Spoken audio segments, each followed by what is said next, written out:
welcome. Oh, this is off. Hold on. All right. I think we got, yeah. Awesome. So thanks so much for bearing with us through our technical difficulties today. Appreciate all the patience of everyone on Zoom and everyone in the room and the speakers as we sort of tried to navigate the technology today. I'm going to share a little bit of our findings from the, oh, there we go. Next slide. So I'm going to be sharing today findings from the 2025 Gleaning Census. Please feel free to browse through it if you want to take this home. We just ask for $20 because that's what the cost us to print these. So if you can do that, that's awesome. Feel free to take them home. The digital copy is going to be online next week. So if you can't take one home, that's totally fine as well. I was thinking about this census and I was thinking about the symposium on my drive in or my flight in a few days ago. And I was reminded of the thing I always tell the mentees, and there's a few mentees in the room that have been through the program. And we talk about this activity where we have a jar and you can put tennis balls in it and golf balls in it and sand in it. And if you put the sand in first, then you never fit all the pieces in. I never have a good picture for this, and I didn't put one in here because I wasn't planning on talking about this. But and I was thinking to myself, like, the advice I always give them is focus in your day-to-day on the tennis balls. Tennis balls are the things that are important, that move the needle in your organization. And it's really, really easy to get caught up in the sand, which is like answering emails or doing the busy work that's important and has to get done. But when we focus on doing that, we miss the space for the tennis balls and the golf balls and the other important things. And so I reminded myself at the symposium that we're going to focus on the tennis balls. And today has been a good example of focusing on the tennis balls because there was a lot of sand trying to get in the way. But the tennis balls of this event is the connections. I'd say we build the programming to draw you here, but the real reason we want you here is so you'll sit in the same room and connect with each other. So I want to reiterate that as you're going about the day, find time to talk to people. Go out in the hall and talk to people. If the technology doesn't work, that sucks. But we're here to meet and interact with each other because that's where the real magic of this event comes from. And that was really highlighted in this census. This slide here is also a slide I would yell at my mentees for doing because there's a lot of words on it. But what I want you guys to understand is that all of you came together to make this report possible. So much work is being done by so many of you out there who are just touching the lives of so many people. You jump to these bottom points. 8,500 locations are getting food from you all. 65,000 volunteers every year coming out and working in Gleaning. So that's amazing. You guys are doing amazing work, and we hope this report highlights that. We're going to talk just briefly, because I can get sucked into the data, but I want to make time for connection here. We're going to talk quickly about a few things that have changed since our 2025 census, which was 2019 data. Weird naming of this, and this is 2024 data. So you'll take us to our next slide. One thing that we've learned is there's a lot more money in Gleaning. We have far less programs report in 2025 budgets than 2020, but budgets went up significantly, and that's displayed in the next slide, where your average budgets have gone from just below $30,000 a year to about 44, I believe, if I remember. This beats inflation. I know this has been a tough inflation range, but you all are raising more money. And you deserve a round of applause for that. So you also have a lot more cold storage. This was a huge problem in the 2019 census. Most of you didn't have cold storage. And now almost all of you do. Look at the purple there. That's 70% of you now have access to cold storage, which is such a big improvement in the quality of food that you're able to get out and the ways in which you're able to do that. So that's amazing. Let's see, next slide. I should try to admit that person. I'm not showing it on here. I did, yeah.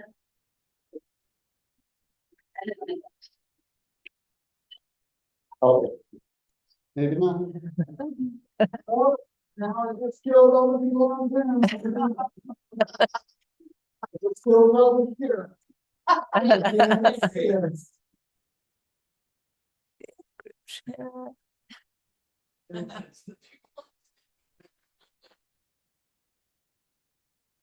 right, well, that'll be a minute. We'll let that happen. It's just not showing it on here. Is it maybe it's up there?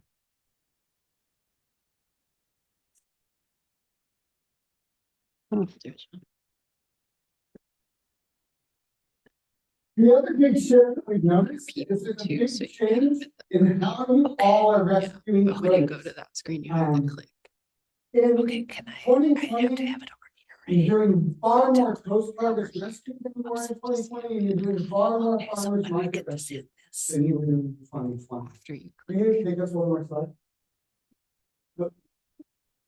So this is a big shift in where food was coming from. If you look at 2019, the majority of food that gleaning organizations were rescuing was coming from field gleans, almost 60%.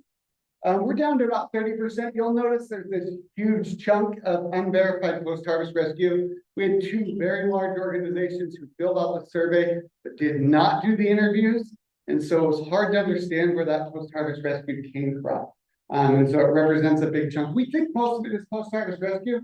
We just couldn't verify it, so we left that off. But even without that data, it's a huge skew to more other forms of rescue. We take one more slide. Well, yeah, go ahead. Sure. Not like the farmer's market. Can you go back one slide? So in 2019, farmers market rescue 6.8%, and then in 2024, 3.7%. But in a previous slide, you were saying that farmers market rescue is way higher than it was in 2019. Farmers market, for amount of rescue from farmers market has gone up significantly. But percentages, yeah. Shawn, same slide. So own farm or garden is also backyard gleaning. This is people who are, no, this is not backyard gleaning. These are people who are running farms and gardens as part of their operations. That's one of the questions we asked in both censuses. Do you run a farm and garden, and how much produce comes out of it? We wrote a whole section in the report about it, so you can read a little bit more about that. Next slide. So the last slide there, volunteer counts have actually gone down. You all are using less volunteers in 2024 than you did in 2019. We go back one slide if you can. So it's gone down a bit. It's not significant, but we're noticing a trend that volunteers tend to go down. But on the bright side, in the next slide, you take the next slide. The pounds that you're recovering per volunteer has gone up significantly. We don't know if this means you have more dedicated volunteers and less one-off volunteers. You're just getting better at utilizing and training and getting volunteers out in the field. But we are seeing 56% increase of pounds recovered per volunteer. So next slide. So that's all the data we're going to talk about in this moment. At the beginning of the next sessions, each track, Kathy's going to be diving into the volunteer data. I'm going to dive into some of the storytelling data. Tomorrow, I'm going to dive into some distribution data. So you'll get another deeper dive. I'm happy to connect with all of you separately on this. But before I move on, I think we're really bad at gleaners, at least I am. My wife tells me this all the time. Bad at recognizing when we do things well. I want to celebrate some of the amazing changes that we noticed from 2019 to 2024. And I have a super fun pin or pins full that you guys get to pick from if your name gets read on here. We have seen some real increases in a few categories. So budgets, Portland Fruit Tree Project's budget went up 32 times. We have Pierce County Conservation District, their budget's 21 times bigger. Kukua Harvest, 15 times bigger budget. So if I say your name, come up and get one of these. devices.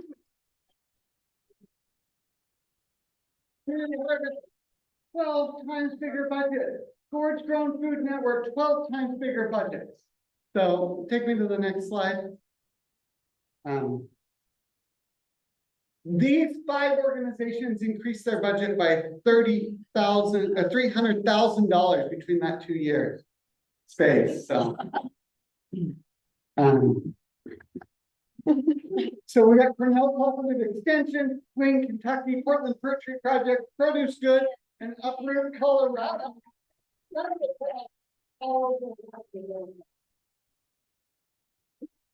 Take it to the next slide. Not only that, though, we saw significant volunteer increases in some organizations. While we, overall went down, these 5 organizations are really killing it in recruiting volunteers.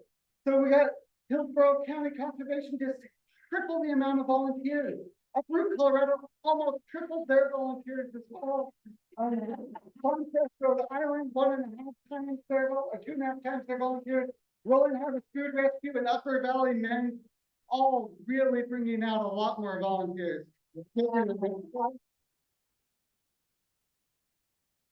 Towns Gleaned, we saw some incredible increases in this as well. Kukua Harvest leading the pack at almost 16 times their pounds gleaned over this 5-year period. That's amazing. Concrete Jungle, over 10 times their pounds gleaned. The Greater Pittsburgh Community Food Bank, 4.5 times. Feeding Iowa First at almost 4 times. Central Maine Gleaning Group at almost 4 times as well. Take me next slide. And then and this is the amount of pounds gleaned they added to their annual total over that 5-year period. Again, Clark County Food Bank, Concrete Jungle, Greater Pittsburgh Community Food Bank, the Maryland Food Bank, and Produce Good all made significant improvements in their reporting pounds over that period.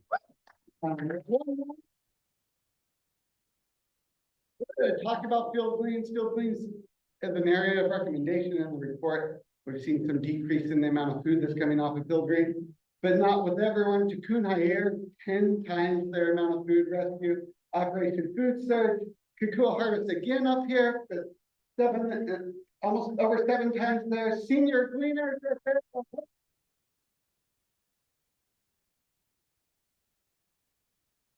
Fort County Conservation District. I think that's one more maybe. Oh yeah, and then field green total increases. Senior greeners again, just really up there. Produce Good, Peterson, Green Kentucky, Kukua Harvest again, and Hillsborough County Conservation District. You guys have all done incredible work over the last 5 years. The movement is growing. We're building support. We're building new gleaning organizations, and you are all having larger and larger impacts in your community.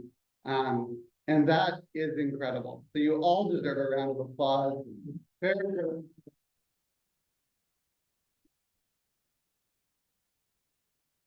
I have to make one more thank you. Catherine, can you come up here with your baby? Next slide. So this is our first symposium. It's a horrible, horrible picture because it's old and it's in poor quality. But this is Catherine last term on our board. The whole thing. She completed the whole thing. I think she's the first person to complete the whole thing. 6-year term on our board. But we would not be here without Catherine. So true. She may deny it, but after this event, people said, "Are you going to host another symposium?" And I said, "No." And Catherine said, "Why not? We'll help." And we went to Georgia and we held another one. And then Catherine pushed us to form this association, and she has been invaluable in building this network. So not only is her organization killed it and expanded since we started in 2017, the growth is incredible, and she has led that growth. But she's also led the growth of this network. So I consider her a close friend, and I'm so grateful for the work that she's done for building Lago, and thank you for your time.